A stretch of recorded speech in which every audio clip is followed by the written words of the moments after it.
তাকে আঘাত করে ক্ষত করে আমরা সেই রসটাকে বের করে খেয়ে থাকি। এতক্ষণে হয়তো বুঝতে পেরেছেন যে আমি কি বলতে চাচ্ছি আপনাদের।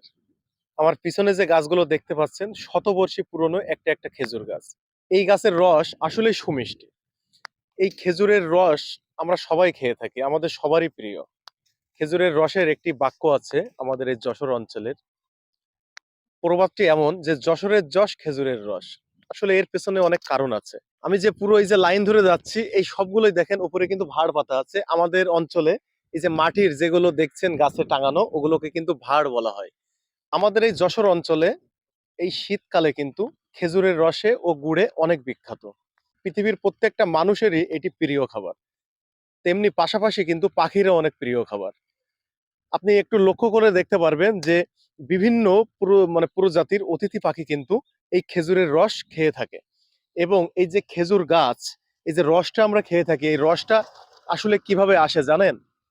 এই রসটা কিন্তু খেজুর গাছ তার নিজেকে বাঁচার জন্য পুরো শীতের সিজনটা সে নিজে বেঁচে থাকার জন্য সংগ্রহ করে রাখে। আর আমরা কি করি? সেই রসটাকে কিন্তু জোর করে তাকে কেটে, তাকে আঘাত করে, ক্ষত করে আমরা সেই রসটাকে বের করে খেয়ে থাকি।